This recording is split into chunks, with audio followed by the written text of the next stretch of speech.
चलिए let's start students. हम लोग देखें कि सिंधु नदी नंगा पर्वत से गुजर गई। हम लोग झेलम नदी को पाकिस्तान में प्रवेश करा दिए, चिनाब नदी को पाकिस्तान में प्रवेश करा दिए और आपका रावी नदी भी पाकिस्तान में हम लोग प्रवेश कर दी। अब हमारा दो और सहायक नदियों का हम लोग डिस्कशन करेंगे। एक है आपका ब्यास नदी और दूसरा है आपका सतलज नदी। ब्यास नदी और सतलज नदी के डिस्कशन के बाद हम लोग इसका कंक्लूजन लेंगे, यानी हम लोग पांचों नदियों का देखेंगे पाकिस्तान में। तो फिर हम लोग पाकिस्तान में प्रवेश करेंगे और पाकिस्तान में ही हमारा कंक्लूडिंग सेशन होगा। तो जो चौथा नदी है, सिंधु नदी की जो चौथी सहायक नदी है वो है ब्यास नदी। Beas river is the fourth tributary of Indus river. Beas नदी को हम लोग विपाशा के नाम से भी जानते हैं और अर्गी क्रिया के नाम से भी जानते हैं। ब्यास नदी को हम लोग अर्गी किया या विपाशा के नाम से भी जानते हैं। Vyas river has its ancient name in the form of Vipasha river और अर्गी किया रिवर। अब ब्यास नदी को ध्यान में रखते हुए आपको कुछ तथ्यों की जानकारी होनी चाहिए। पहला ये है कि ब्यास नदी का स्रोत ब्यास कुंड है। The source of river Beas is Beas Kund. Beas Kund कहाँ है? ब्यास कुंड रोहतांग पास, जो दर्रा है, रोहतांग पास है, उसका जो दक्षिणी ढलान है, उसका जो सदर्न फेस है, वही है आपका ब्यास कुंड। वहीं पे ब्यास कुंड स्थित है, यानी रोहतांग दर्रा का दक्षिणी ढलान, सदर्न स्लोप ऑफ रोहतांग पास, यहीं पे आपका ब्यास कुंड जो है ये स्थित है। और ब्यास कुंड जो है इसकी ऊंचाई 4000 मीटर है। The height, the altitude from the sea level is 4000 metres. So Vyas Kund's altitude is 4000 meters above sea level। और आप देखेंगे जो हम लोग का पहले का डिस्कशन है कि रोहतांग पास जो है ये धौलाधर रेंज के पास पड़ता है। It is near Dhauladhar range, ये धौलाधर श्रेणी के पास ये पड़ता है।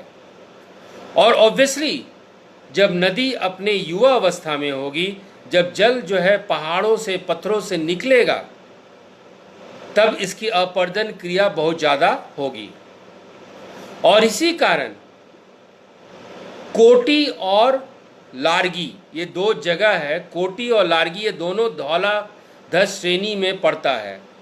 तो कोटी और लारगी के बीच में ब्यास नदी एक गॉर्ज का, एक जो है गहरी संकरी घाटी का निर्माण करती है। और इसी कारण जो है ब्यास नदी दक्षिण की ओर बहना चालू कर देती है। और दक्षिण की ओर बहना जब चालू करेगी तो आप देखेंगे कि हिमाचल प्रदेश के मैप में कि यहाँ पे दो जगह है, एक कुल्लू और दूसरा मनाली, जिसको कि हम लोग कुल्लू और मनाली, जिसको कि हम लोग कुल्लू वैली के नाम से, कुल्लू घाटी के नाम से जानते हैं। तो दक्षिण में जैसे ही ये नदी बहना चालू करेगी तो कुल्लू और मनाली को क्रॉस करती है, कुल्लू और मनाली घाटी को क्रॉस करेगी। और कुल्लू और मनाली घाटी को क्रॉस करते हुए फिर ये उत्तर से दक्षिण दिशा में चल रही है।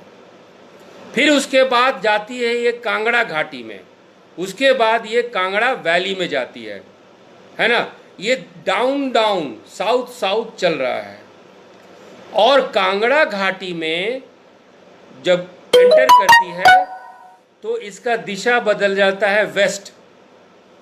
पहले चलती है साउथ, फिर दिशा बदल जाता है वेस्ट, और जैसे ही साउथ और वेस्ट चलेगी तो कौन सा राज आ जाएगा वो हम लोग जानते हैं, वो आ जाएगा पंजाब।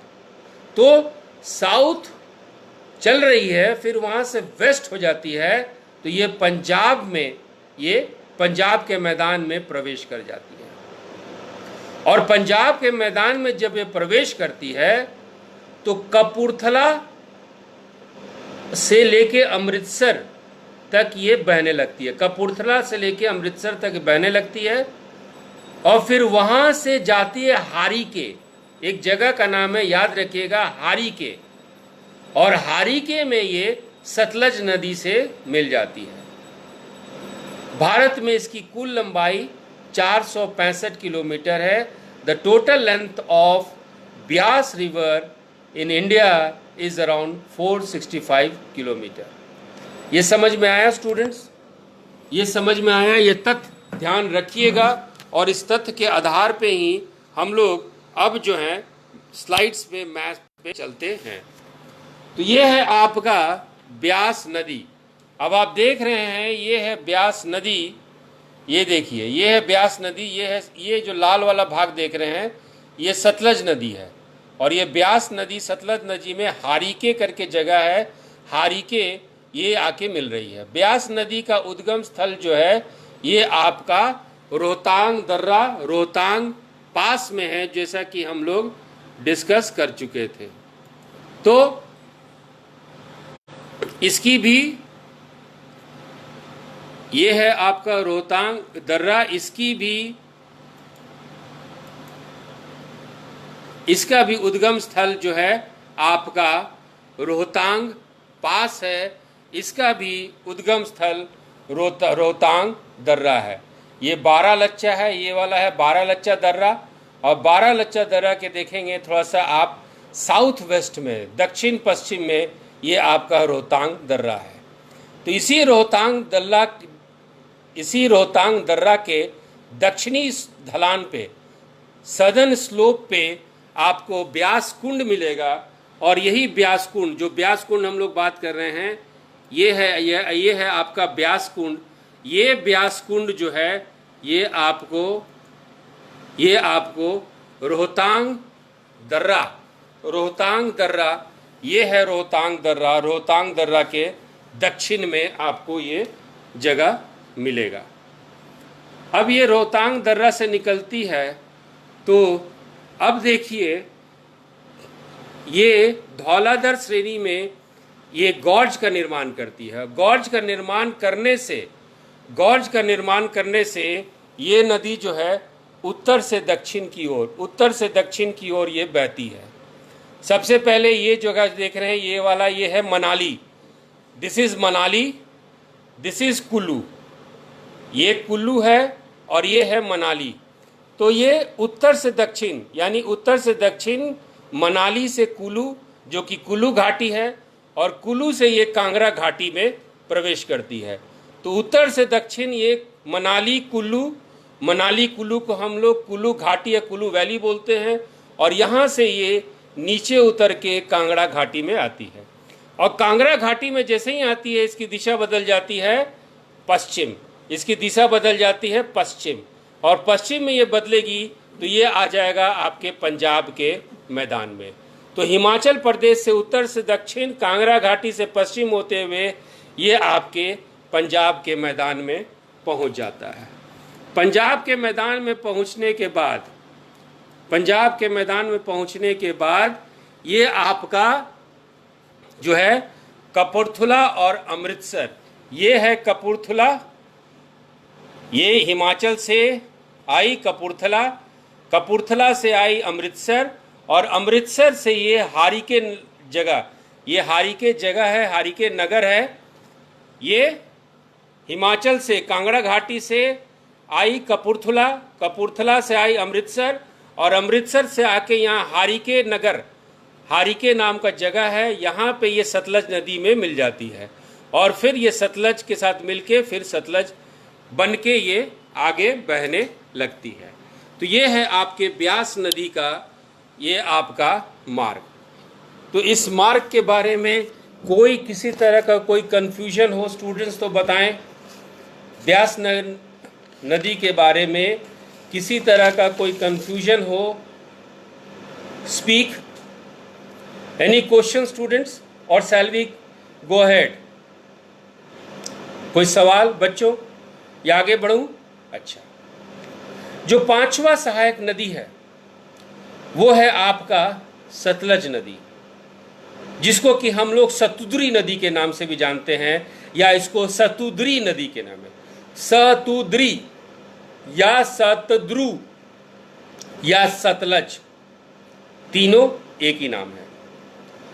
अब देखिए इसका उद्गम स्थल चलते हैं। तो इसका उद्गम स्थल आपके तिब्बत में है, सिंधु नदी की तरह। इस नदी को हम लोग पूर्ववर्ती नदी कहते हैं। This river is known as antecedent river. Antecedent river या पूर्ववर्ती नदी। पूर्ववर्ती नदी या एंटीसीडेंट रिवर उन नदियों को कहा जाता है जिनकी उत्पत्ति हिमालय से पहले की है। जो नदियां हिमालय से पहले हो उसको हम लोग एंटीसीडेंट रिवर या पूर्ववर्ती नदी के नाम से जानते हैं। अब इनके उद्गम स्थल पे चलिए। यदि हम लोग सतलज नदी का सोर्स देखते हैं तो we have to go to Tibet. Tibet में आपका कैलाश पर्वत है। कैलाश पर्वत के दक्षिण में आपका राकस झील है, या आप ये भी कह सकते हैं कि राकस झील, ये राकस तल, ये राकस लेक, ये आपके कैलाश पर्वत के दक्षिण में भी है और मानसरोवर झील के नजदीक भी है। तिब्बत में चूंकि ये एंटीसीडेंट रिवर है, पूर्ववर्ती नदी है, हिमालय से पहले की नदी है, तिब्बत में इस नदी को लांगे चेन खम्बाब कहा जाता है। तिब्बत में इसको लांगे चेन खम्बाब कहा जाता है। अब देखिए, अब ये सतलज नदी हिमाचल में आती है। तिब्बत से सिंधु नदी तो लद्दाख जाती है, लेकिन सतलज नदी जो है हिमाचल में आती है और हिमाचल में आने के लिए इसको सिप किला दर्रा पार करना होता है, या आप कह सकते हैं सिप किला दर्रा से होते हुए हिमाचल में प्रवेश करती है। It enters Himachal Pradesh through Shipki पास।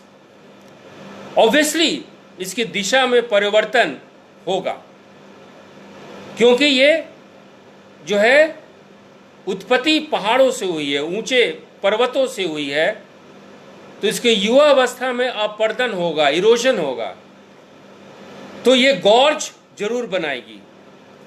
और यहां पे ये गॉर्ज बनाती है जास्कर श्रेणी और दीर्घ हिमालय के बीच में। तो जास्कर श्रेणी से होते हुए आपके ग्रेटर हिमालय से होते हुए, दीर्घ हिमालय से होते हुए ये जो है आपके गॉर्ज का निर्माण करती है, क्योंकि आपका जो सिपकिला दर्रा है करीब ये 4300 मीटर ऊंचा है और ये दर्रा बनाते हुए हिमाचल में प्रवेश करती है। हिमाचल में प्रवेश करने के साथ ही इसकी दिशा पश्चिम हो जाती है। हिमाचल में प्रवेश करने के साथ ही इसकी दिशा पश्चिम हो जाती है। The moment it enters Himachal, it direction changes to west. और उसके बाद एक महत्वपूर्ण जगह आता है कल्पा। याद रखिएगा, पश्चिम होते हुए एक जगह का नाम है कल्पा, और कल्पा के बाद ये धौलाधर श्रेणी को क्रॉस करती है। कल्पा के बाद ये धौलाधर श्रेणी को क्रॉस करती है। यहाँ पे भी यहाँ पे धौलाधर श्रेणी में एक जगह का नाम है रामपुर। तो धौलाधर श्रेणी में जैसे ही ये एंटर करती है रामपुर के पास, वहां पे फिर से ये संकीर्ण गॉज बना देती है, ये नैरो गॉज बना देती है। और जब ये नैरो गॉज बना देती है तो अब ये नदी पहुंच जाती है शिवालिक्स में, आपके आउटर हिमालयस में। और यहीं पे जब ये पार करती है तो वहां पे एक आता है गांव, उस गांव का नाम है भाखड़ा गांव, उस गांव का नाम है भाखड़ा विलेज। और यहीं पे आप जानते हैं कि यहाँ पे भाखड़ा डैम का निर्माण हुआ है। भाखड़ा बांध का निर्माण यही भाखड़ा गांव के पास हुआ है। भाखड़ा बांध के बाद सतलज नदी जो है रोपड़ में प्रवेश करती है, हड़प्पा वाला रोपड़ में। अब इसका नाम बदल गया है रूपनगर, रोपड़ का नया नाम हो गया है रूपनगर। और रूपनगर में ये प्रवेश करते हुए पंजाब के मैदान में पहुंच जाती है। पंजाब के मैदान में जैसे ही पहुंचती है फिर से ये पश्चिम हो जाती है, कोई दिशा वैसी बनी रहती है। और पश्चिम में पहुंच के ये कपूरथला के साउथ वेस्ट कॉर्नर में, कपूरथला के दक्षिण पश्चिम में ये ब्यास नदी मिल जाती है। उस जगह का नाम है हरिके। कपूरथला के साउथ वेस्ट में हरिके है और यहीं पे ये जो है ये ब्यास नदी से मिल जाती है। और जब दोनों नदी एक साथ मिल जाती है तो ये दोनों नदी अब जो है, अब जानते हैं कि ये बॉर्डर पे आ गया है इंडिया पाकिस्तान का, वहाँ से फिर ये पाकिस्तान में प्रवेश कर जाती है। स्टूडेंट, इसमें कोई कन्फ्यूजन है? किसी तरह का कोई कन्फ्यूजन है? हम लोग स्लाइड्स पे चलेंगे, स्लाइड्स पे चलेंगे। किसी तरह का कोई कन्फ्यूजन है स्टूडेंट्स? रोपड़ पंजाब में है, रोपड़ पंजाब में है। ये आपका आप ही हड़प्पा सभ्यता पढ़े होंगे, इंडस वैली सिविलाइजेशन पढ़े होंगे, तो वो है। अब हम लोग जो है ये है सतलज नदी, ये है सतलज नदी, है ना। ये सतलज नदी देखिए, यहाँ पे ब्यास नदी मिल रही है, यही है हरिके, ये पंजाब में है। और हरिके के साथ ये ब्यास नदी सतलज में मिल जा रही है और दोनों मिल के फिर ये पाकिस्तान में प्रवेश कर रही है। और ब्यास नदी, ये आपका सतलज नदी का उद्गम स्थल है आपका तिब्बत में राकस झील, तिब्बत में आपका राकस झील। तो यदि ये देखिए, ये हम लोग ये जो है भाग, ये भाग जो है ये है आपका तिब्बत, ये है सिंधु नदी जो निकलकर लद्दाख में जा रही है। और ये है आपका सतलज नदी जो निकलकर हिमाचल प्रदेश में पहुंच रही है। तो सतलज नदी जो है ये है आपका मानसरोवर झील। और पीछे बैकग्राउंड में देख रहे हैं ये है आपका कैलाश पर्वत, पीछे बैकग्राउंड में आपका कैलाश पर्वत है। और इसी के दक्षिण ढलान में ये आपका राकस स्थल है या राकस झील है, यही आपके सतलज नदी का उद्गम स्थल है। और हिमाचल में प्रवेश करके ये जो है आपका ये सतलज नदी हिमाचल में प्रवेश करती है। धौलाधर श्रेणी जो आप नीचे देख रहे हैं, धौलाधर श्रेणी को ये काट के जो है ये हिमाचल प्रदेश में, ये है आपका, ये देखिए ये वाला, ये पोर्शन देख रहे हैं, ये वाला पोर्शन यही है सिपकीला दर्रा।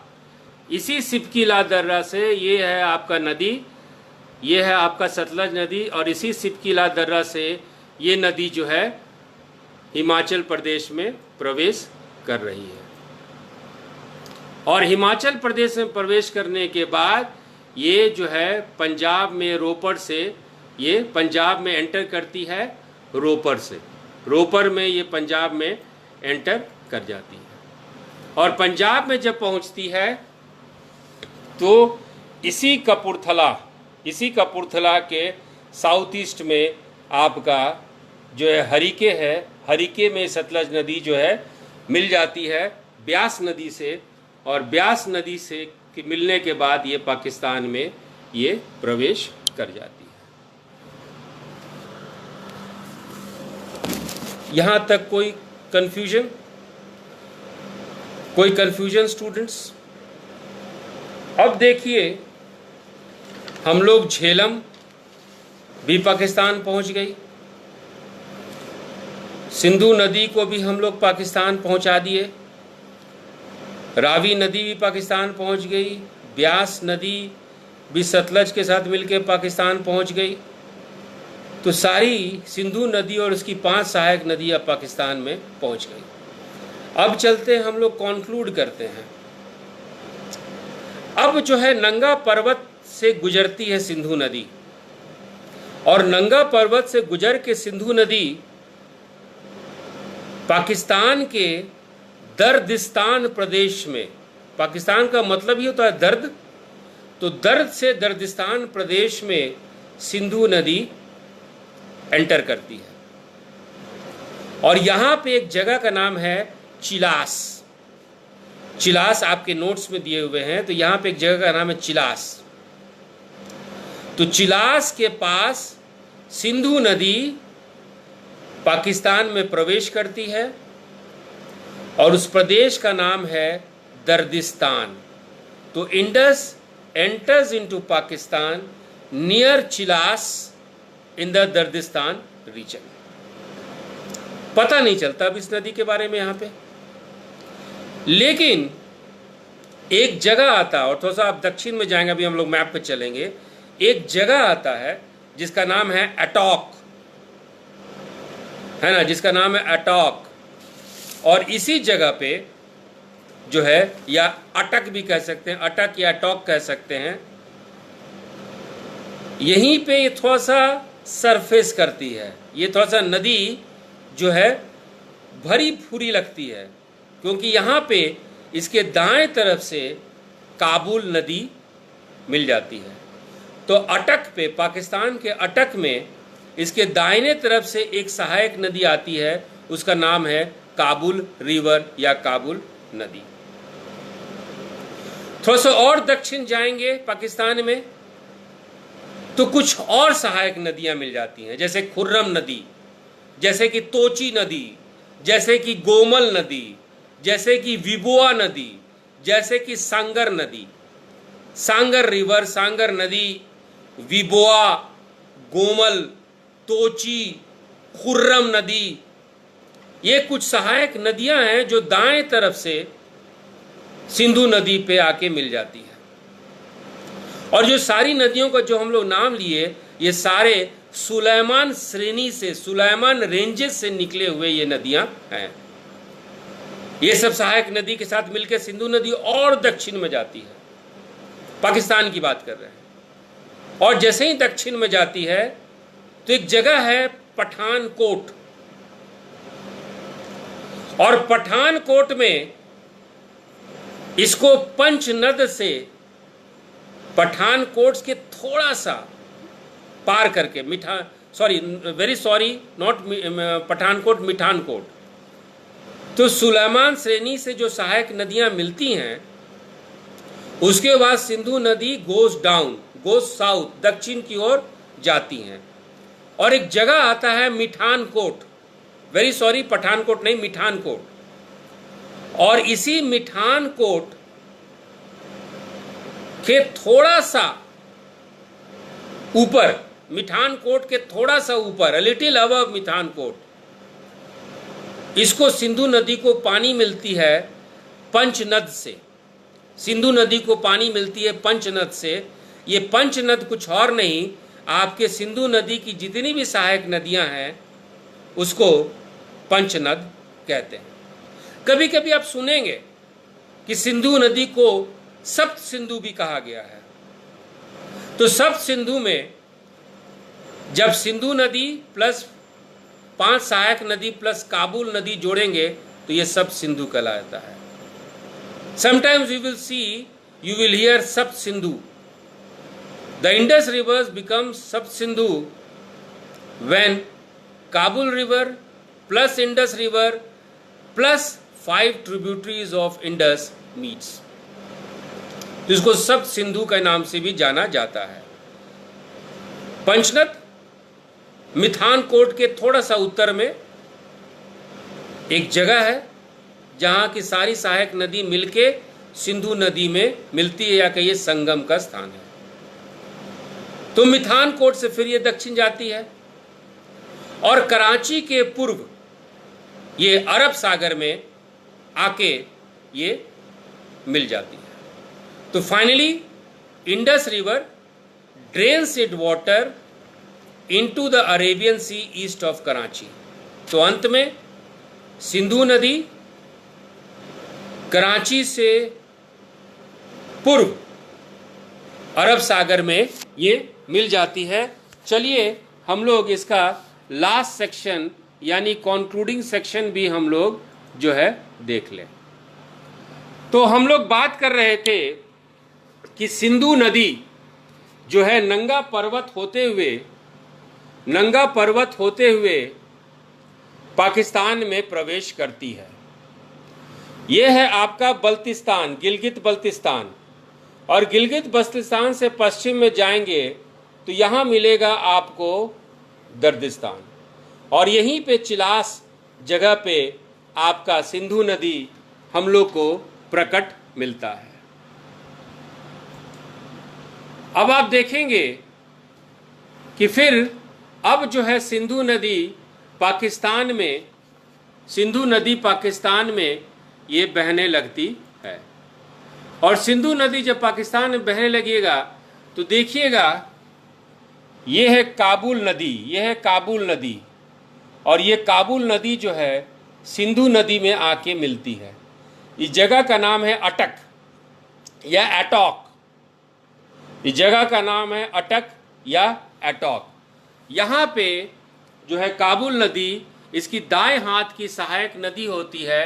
Kabul river is the right bank tributary of Indus river. अब इस स्लाइड को देखिए, ये है चेनाब। चेनाब में रावी नदी मिली है, झेलम भी चेनाब में मिली है, रावी नदी भी चेनाब में मिली है। तो चेनाब में आपकी दो नदियां मिलती हैं, झेलम और रावी। ठीक है, यह है सतलज, और सतलज नदी में आप जानते हैं कि ब्यास नदी आके मिलती है। ये झेलम, चेनाब और रावी चेनाब बन के फिर यहाँ पे आगे आती है, और सतलज नदी भी यहाँ पे आके इससे मिलती है। इस पॉइंट पे आपकी पांचों नदियां कह सकते हैं कि झेलम, चेनाब, रावी, सतलज और ब्यास आके मिल गई। ये नदी फिर आगे आती है ये जगह, इस जगह को हम लोग पंचनद कहते हैं। पंचनद यानी कि ये पांचों नदियां सिंधु नदी में आके मिलती है, और ये जगह का नाम है मिठानकोट। ये मिठानकोट से थोड़ा सा उत्तर में पंचनद ये आपका जो है जगह है। और उसके बाद पंचनद के बाद आपकी सिंधु नदी जो है दक्षिण होते हुए ये आपका अरब सागर के पास पहुंचती है। ये है आपका कराची, और यहाँ पे ये सिंधु नदी दक्षिण होते हुए यहाँ कराची के पूर्व में, ये कराची है इसके ईस्ट में, कराची के पूर्व में ये अरब सागर में जाके मिल लेती है।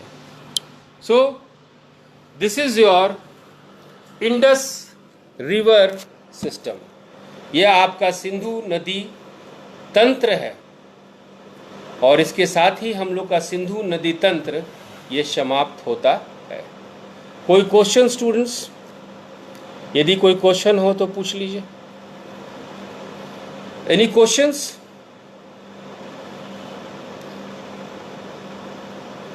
No question? ओके, सो अब हम लोग का बहुत ज्योग्राफी हो चुका है। थोड़ा सा विल टेक अ चेंज, कुछ परिवर्तन लाते हैं। तो 2 दिन हम लोग बीपीएससी मेंस का चंपारण इन बिहार, चंपारण सत्याग्रह बिहार स्पेशल के तहत, बीपीएससी मेंस के तहत इसको हम लोग डिस्कस करेंगे फ्राइडे सैटरडे। और फिर उसके बाद हम लोग गंगा नदी तंत्र को फिर से शुरू करते हैं। इस बीच आप लोग पूरे क्लास को दोबारा देख लीजिए। नोट्स जो भेजे हैं, प्रेजेंटेशन भी आपको भेज दिया जाएगा। किसी तरह का कोई प्रॉब्लम होगा, किसी तरह का डाउट होगा तो आप लोग पूछिएगा। So I will start Ganga river system after a gap of 2 days, है ना। कुछ हम लोग अपने जायके में परिवर्तन लाते हैं और बीपीएससी मेंस का Champaran Satyagraha from an analytical bent of mind, तथ्यों का गुच्छा नहीं, एक अधिकारी की तरह एनालाइज करेंगे चंपारण, बिहार में चंपारण सत्याग्रह। Thank you.